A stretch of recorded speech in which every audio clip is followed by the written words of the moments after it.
Thank you so much for coming. I'm really excited, really. And I thought I would say a few things, and did you explain to them how it's going to work out? Yeah, Okay. yeah, we told them the format.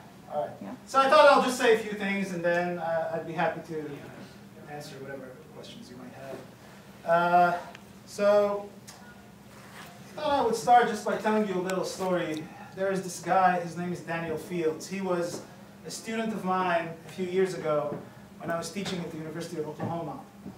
And Daniel Fields comes from a small town called Red Oak, population 549, not 1,000, just 549 people. That's probably a place none of you have heard of. I have not heard of it before I met him.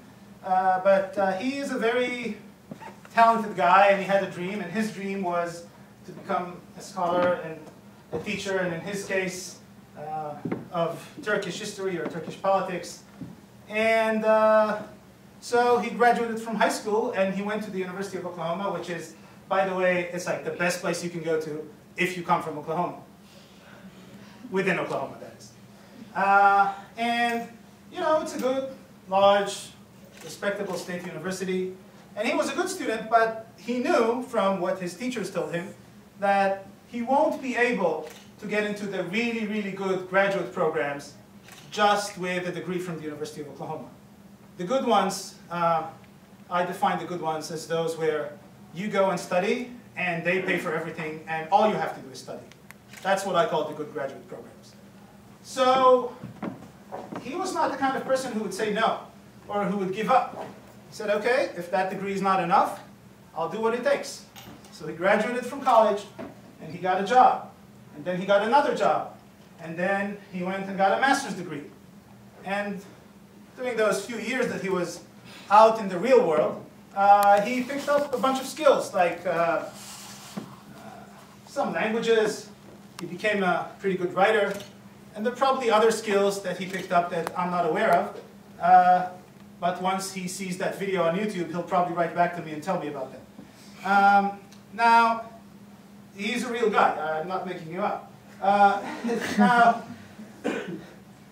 last month, he finally got the big prize. After all this work and dedication, he got admitted to the PhD program at Princeton. 5 years, fully funded, that is, no tuition.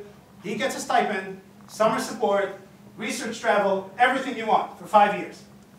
And Princeton was not his only choice. He could have gone to the University of Chicago, and I think he got into a bunch of other programs, but again, he'll have to remind me.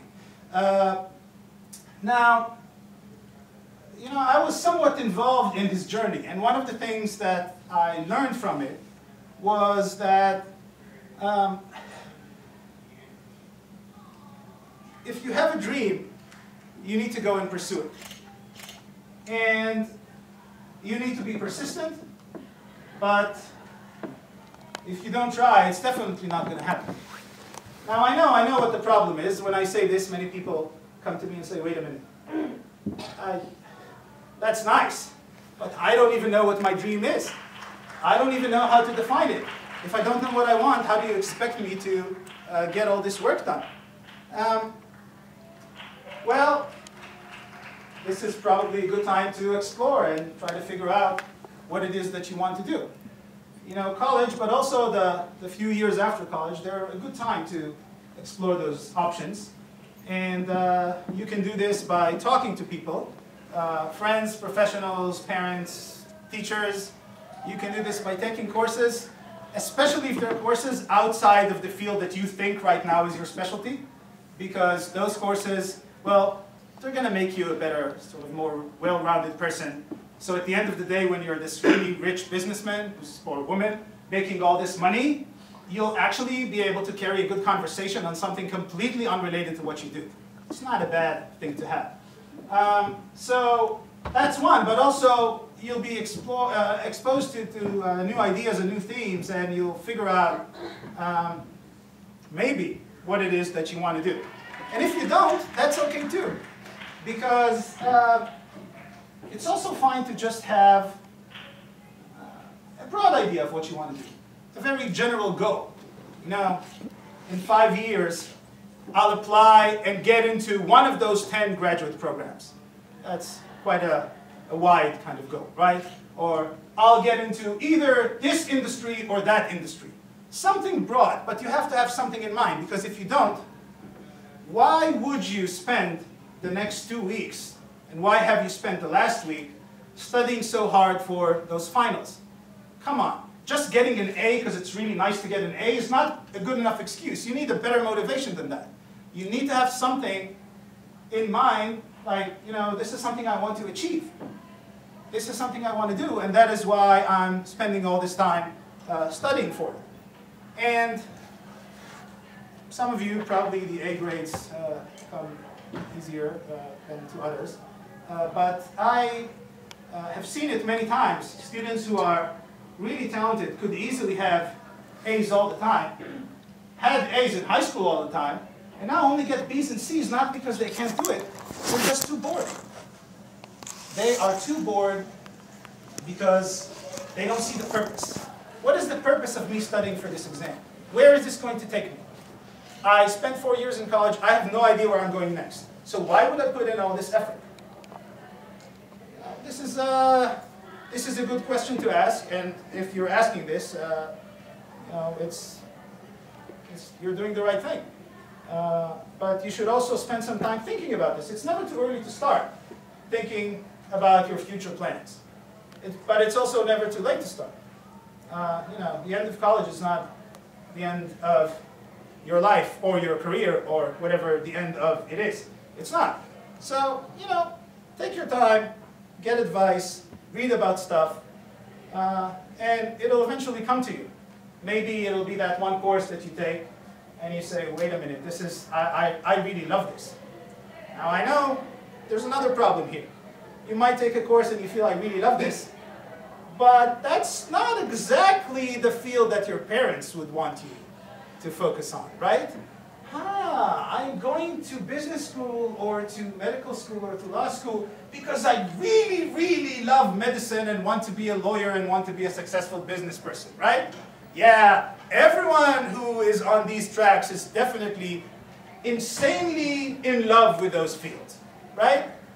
If you are, great, go for it. But it's not a bad idea since, you know, around the age of 19, 20, you're technically already an adult, even though your parents support you in one way or another. It's not a bad idea to start asking yourselves, wait a minute, is this my dream? Or is this my parents' dream who want to have really successful children? Success being measured by one of those 3 professions. You can probably also be an engineer, and that might work for you too. So, it's okay to ask those questions.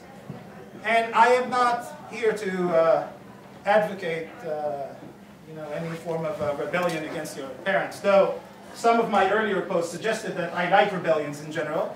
And that is true, but not in this case. So, okay, let's say you've been through all this, and you're sort of starting to figure out what you want to do. Now, the big question is, of course, how do you get it done? So, the standard answer would be, well, of course, I need really good grades, and my grades better not be as terrible as a 3.75 GPA, because then I'll be screwed. And if I don't have those grades, then I can't get that done anyway, so there's no point dreaming, right? Well, again, unlike the impression that some people, maybe it's some of you, I don't know, got from one of my posts about GPAs,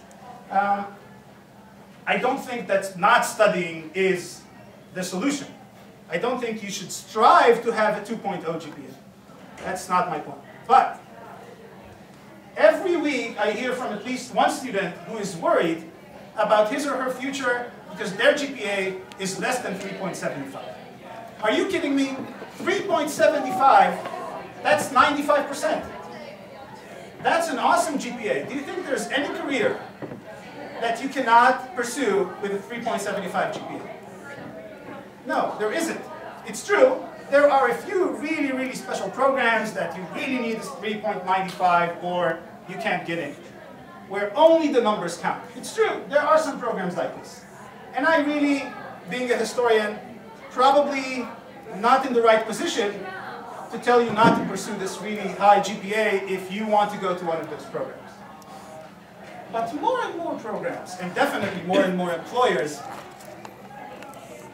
are also looking for other things but the grades. So when you're thinking about this long-term plan, 3-5 years ahead, you should probably think about some other ideas, some other things to do. Well, you read about it, you know what you need, you got some help, you talk to professors, and now what? So grades is one part, right? Okay, you do what you can.